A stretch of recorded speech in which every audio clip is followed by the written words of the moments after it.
Good morning. The Public Safety Committee will now come to order. Madam Clerk, will you please call the roll?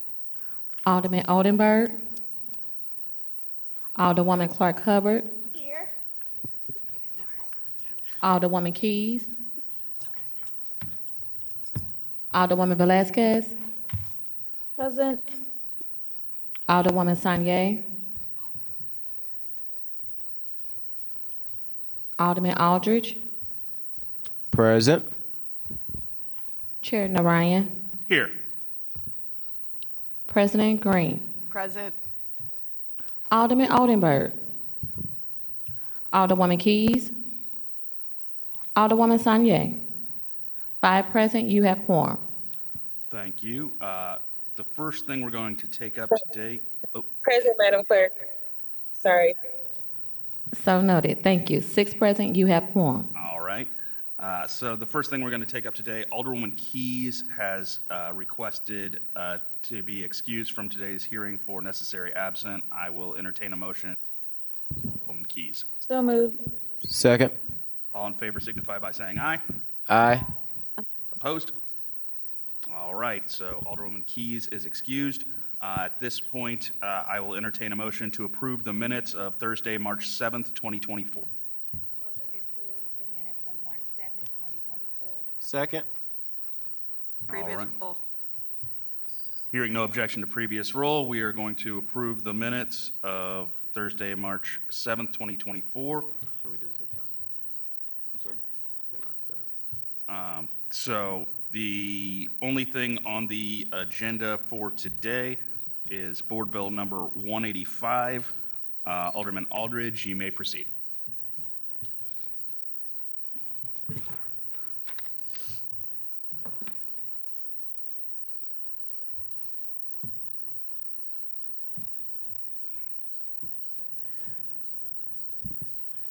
Thank you, Mr. Chairman and members of the committee. First, I would like to adopt the new committee substitute to Board Bill 185. I move that we adopt Board Bill 185, Committee Substitute. Second. All right, there's been a motion and a second. All in favor signify by saying aye. Aye. Opposed? Aye. All right, we have adopted 185 Committee Substitute. Alderman, please proceed. Thank you, Mr. Chairman and members of the committee. There's been a lot of work from our last committee hearing on this piece of legislation of various stakeholders, which I will talk about towards the end, but trying to be respectful of everyone's time, I'm just going to walk through several of the new changes from conversations that have been taking place over the last few weeks. So in the committee sub that is in front of everybody, one small tweak that we did make in the definitions, even though it was in the bill in a later state, but we put it in the definitions, is exigent circumstances that we made sure was in the definition part just to make it very clear of what those circumstances and emergencies can look like. In section 2 under Board of Aldermen approval, this was, like I say, there's been a lot of negotiations with a lot of different stakeholders, with community and alder people and administrations and department.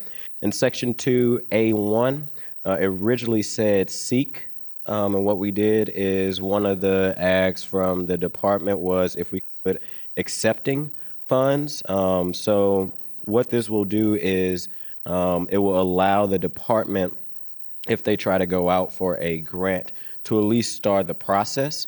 They still cannot accept those funds or move forward with the technology until the use plan is agreed on and approved by the Board of Aldermen. But what it does do is it doesn't stop them from at least trying to go out and start that process if they wanted to go after a grant. In section 3 is the surveillance use plan. There were several changes that was made in this section. What's really key about section 3 is we put a lot of tight language in section 3 that basically is a lot of shall language that doesn't hold up the process. So originally section 3 was just the surveillance use plan. We added surveillance use plan, timing of reviewing, hearing, and voting process. So we really just wanted to spell out how this process would move once the use plan is presented to the committee, how the hearing would happen and how a vote would happen. I know some of my colleagues on the committee concerns was to ensure that this wouldn't be held up once the use plan is presented to the board alderman. So we put very tight language in there that within 14 days that there should be some type of public notice. And then the Board of Aldermen committee, which will be public safety, must hear that use plan and eventually make a decision. Again, we just wanted to ensure that there was a process. In the original bill, there was a process laid out, but we just wanted to be very clear so there's no holdup with the use plans or for the process to be able to move through the committee process. In section a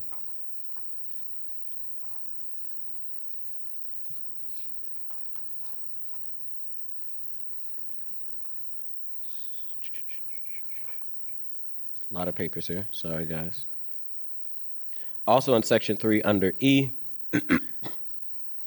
we put, again, more tighter language in there that just said in the event that surveillance technology be permitted to investigate, analyze, review, or gather information solely condemning any action.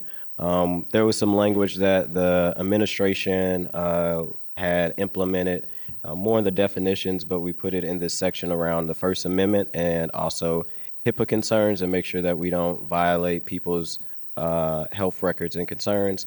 In section 4, under the review of existing technology, we also incorporated more language from the department, again, to just ensure that existing technology has a time frame, so it moves in a fashion where it will not be held up.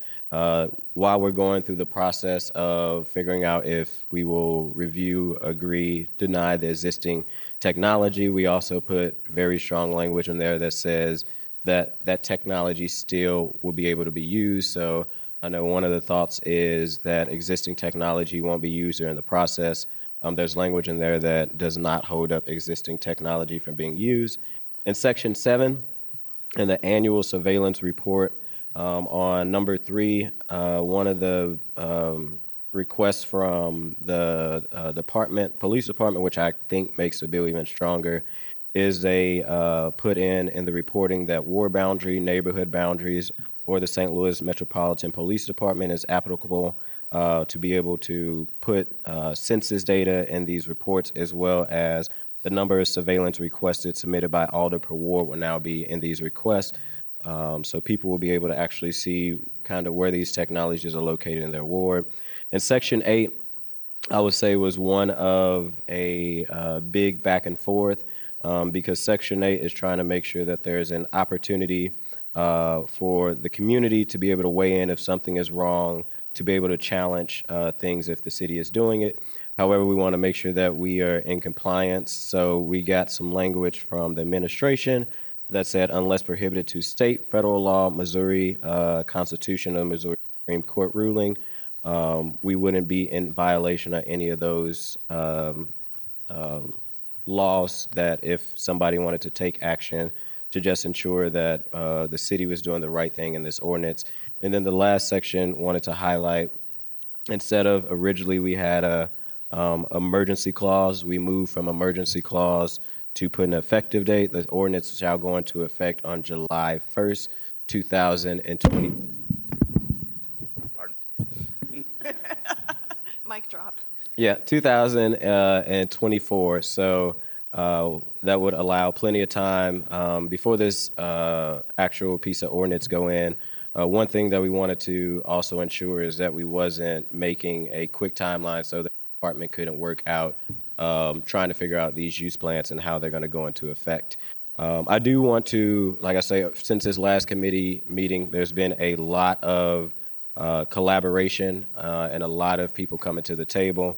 To my fellow alder people that are here, from Alderwoman Clark Hubbard to Alderwoman Velasquez, who have been in several conversations with the administration and the police department to try to figure out, how do we get to a place that works for everybody. I'm going to take a line out of Chair Narayan's kind of saying, it's good legislation when everyone don't get everything. And I would say during this process, the community has been really willing to try to make changes to figure out how we can finally get this past the finish line. So to my Alder people, I know the last meeting we talked about bringing concerns, and I would say everyone really showed up and showed out, and I really appreciate it.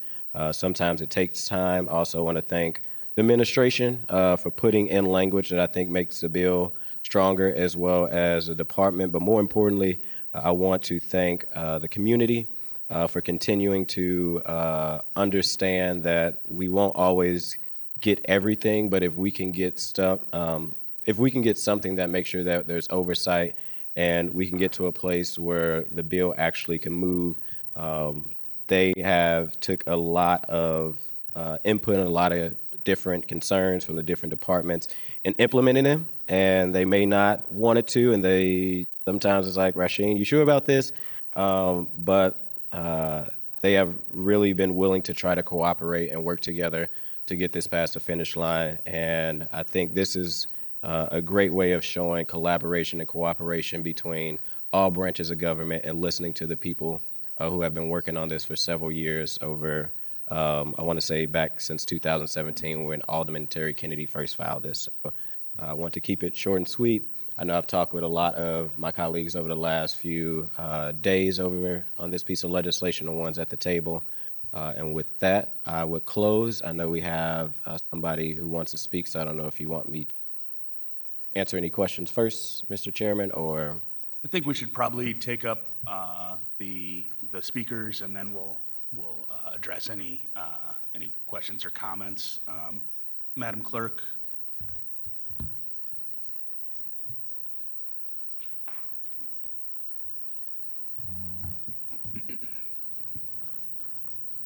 Only one person signed up. Sage?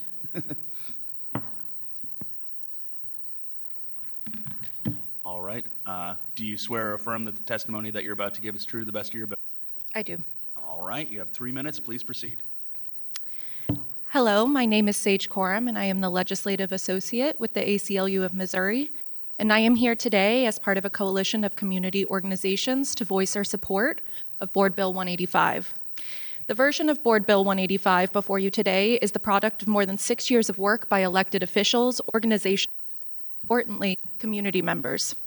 Throughout the revision and negotiation process, there have been changes to the bill that have strengthened the overall spirit and goal of the legislation, which is to provide a public, transparent process for the review of surveillance technologies that incorporate community input into the approval process and use plans of these technologies.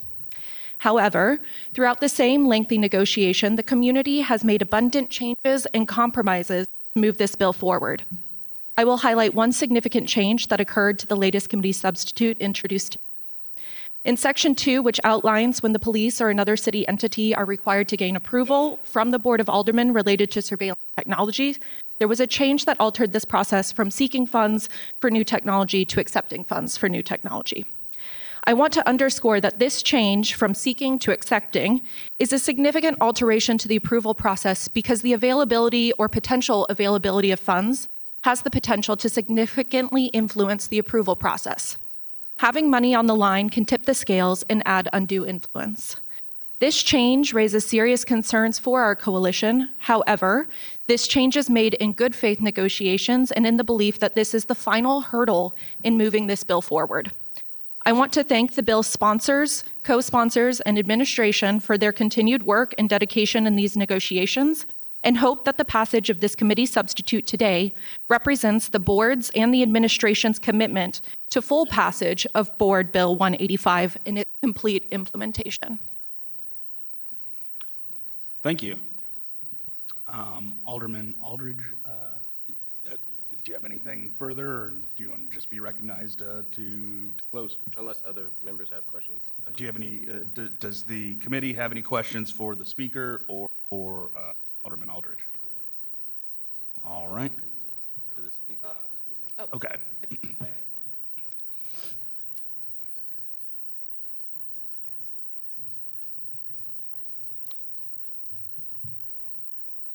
All right. Alderman Oldenburg, please proceed. Good morning, Alderman. Good morning.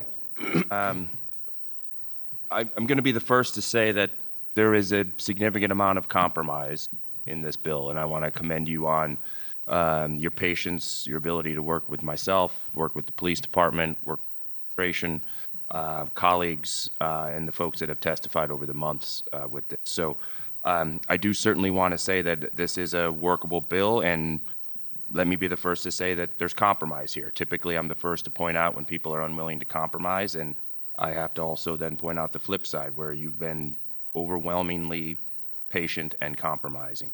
So I do certainly want to thank you for that.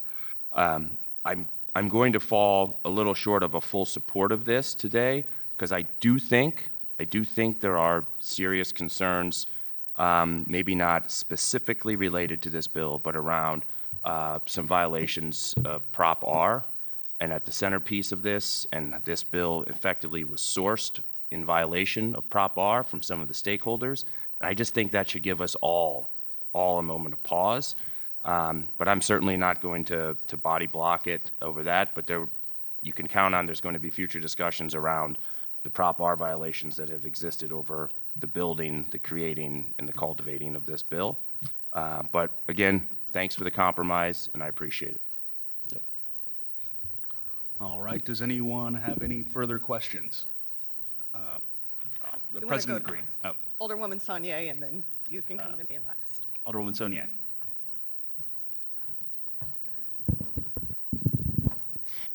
Thank you, Chairman. Alderman Aldridge, I just wanted to make sure that I commended you for your work and for your steadfast, negotiations. I also want to make sure that I commended my colleagues for coming together. I know we've all had some, conversations and some difficulties along the way, and so I just wanted to make sure that I acknowledged it. I think there are a lot of things about our discussions that are often in the media and in the news, but what people can't see is our collaboration and us coming together. And I just wanted to make sure that I let folks know that I was proud to be a part of this body and to witness this process and to see these conversations happening. And I think that's a part of an excellent, just an excellent shift in culture and the direction that we should be going. And then I guess I would add too, if we're going to have any Prop R conversations, I think we have to have them consistently. I think there are a lot of concerns about conflicts of interest, and we know that there's conflicting sources of funding for folks within our departments. There's been a lot of things I think that have come up. So if those conversations do begin, I really look forward to them too, especially making sure that we have them holistically. Thank you. President Green. Thank you. I'll keep it short and sweet. I just want to echo a lot of the sentiments that have been said today. Really want to thank our colleagues here, Alderwoman Clark Hubbard, Alderwoman Velasquez, and the administration for, after the alderman from the 14th and I expressed a lot of frustration last committee meeting of not really knowing how to address concerns.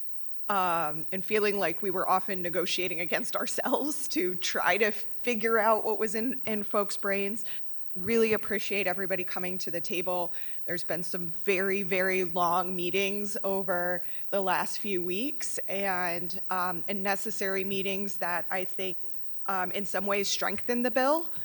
In other ways, we'll see how things work out, but I think ultimately this is a good place, and I hope for the future that if we can all just come to the table faster, have these conversations up front about tangible things to get us to yes, that just makes the legislative process better.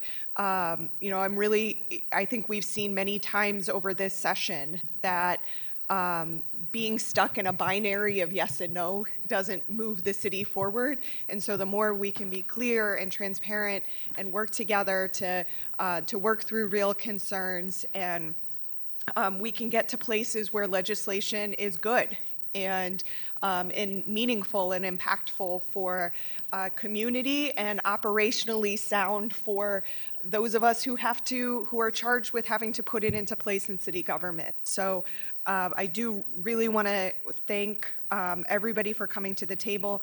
Monet, the chief of staff for the chief, who has spent countless hours of kind of going back and forth and redlining bills and walking through things while also still trying to figure out some of our, internal processes at the board and make sure that everything fits together. So I'm happy for the place that we've arrived at, and I'm really looking forward to, after 6 years, finally getting this bill across the finish line. So thank you, Alderman, for your leadership on this.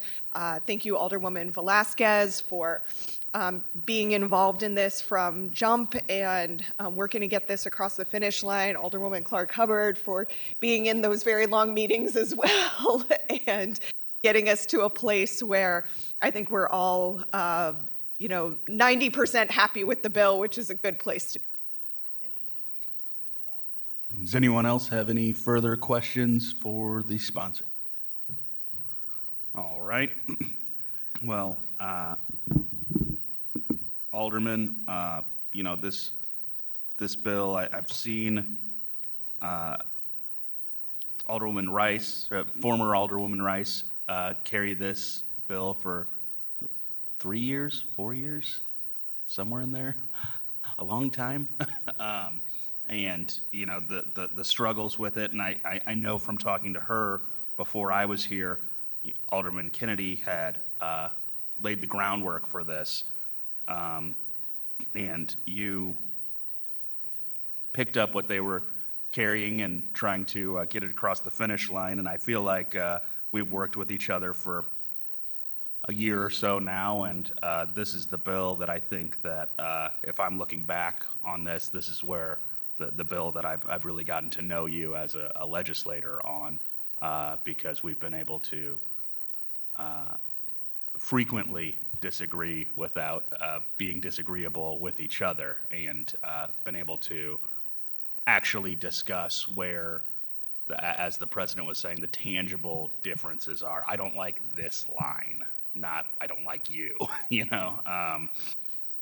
and I really appreciate your work on the exigent circumstances language. I really appreciate your work on the timing of the approval, the addressing of the concerns that I and Alderman Oldenburg, amongst others, had brought about the concerns on each individual piece of technology becoming a political football, and that we were going to be in essence holding the public safety of the city of St. Louis hostage over politics, when we would have technology that may be non-controversial, but that we could hold up for whatever reason to push votes one way or another. That being said, I have also, and I spoke with you and I spoke to the administration about this, about working with them on use plans on existing technology with city departments to try and ensure that the existing technologies are in place, that we don't take away from our capability right now to do what we need to do. What I've heard over and over from virtually everyone now on this bill is that it's a, quote, workable, end quote, bill, which I've heard that from the mayor's office, I've heard it from the chief's office, I've heard it from you, I've heard it from the president's office. I think I haven't heard it as much from the members of the community, that specific word, but from the testimony that I heard earlier today, I think that may sum that up.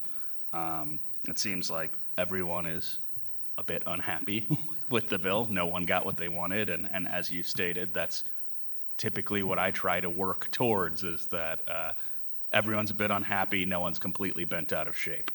I like the idea that you've given an effective date of July 1st here. That gives, I think, any city department utilizing any of these technologies the time to make sure that they can get those use plans. We're not trying to say, hey, you need to put this together in the next month on what may be a lot of different technologies.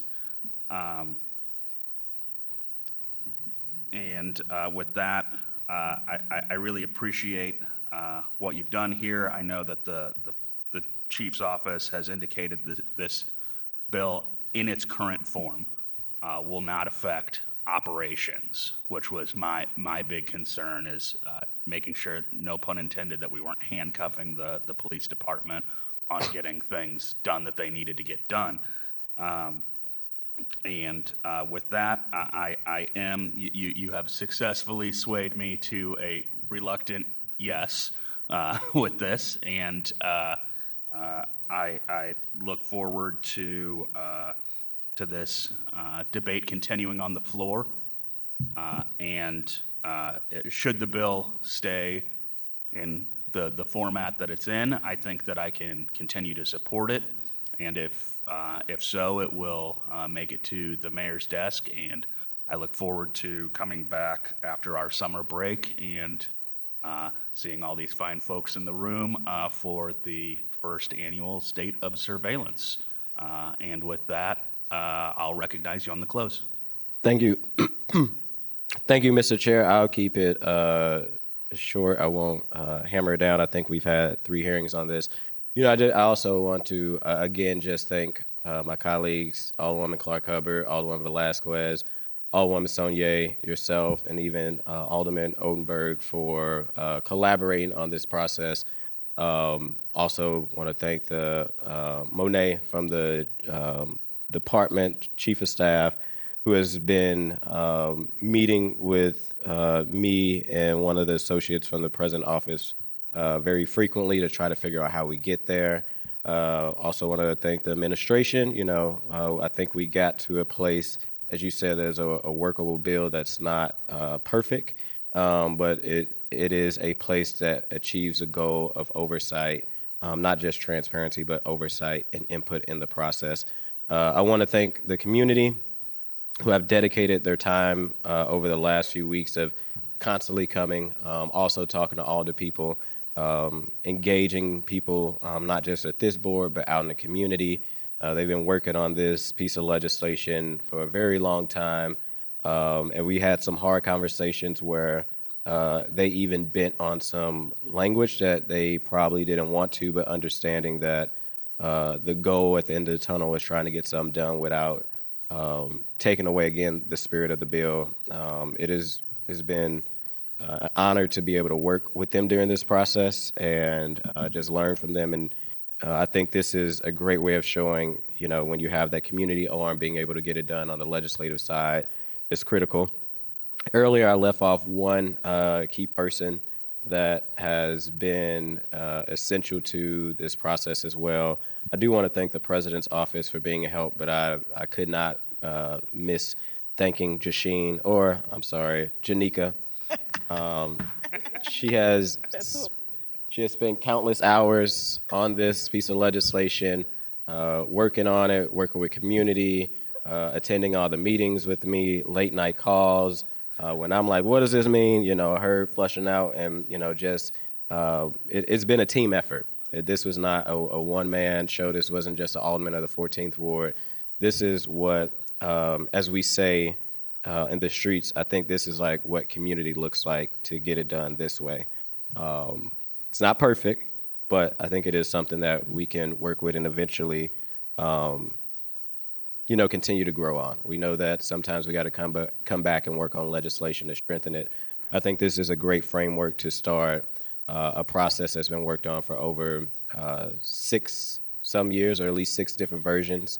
As you said, Alderwoman Rice has championed it, I think, twice, and then Collins, but originally started with a legendary Terry Kennedy. So I just want to thank everybody for coming to the table and getting to this place. And with that, Mr. Chairman, I would move for your favorable consideration on Board Bill 185 and ask for a do pass recommendation. Second. Committee sub. All right, so we have a motion to move Board Bill 185 Committee Sub out of Public Safety with a due pass recommendation. Been seconded by Alderwoman Saunier. Madam Clerk, please call the roll. Alderman Oldenburg. Alderwoman Clark Hubbard. Alderwoman Keys. Alderwoman Velazquez, Aye. Alderwoman Sanye. Alderman Aldridge, Aye. Chair Narayan, Aye. President Green. Aye. 1 voted present and 6 aye votes. All right. And with that, you have moved Board Bill number 185, committee substitute, to the floor with a due pass recommendation. Madam Clerk, is there any written testimony? We have none. All right. Are there any announcements? Next week. So we have already excused Alderwoman Keys. Was everyone else present? I believe everyone was present. Yep. So everyone else was present. With that, I will entertain a motion to adjourn. So move. All right. All in favor signify by saying aye. Aye. Aye. All right. We stand adjourned.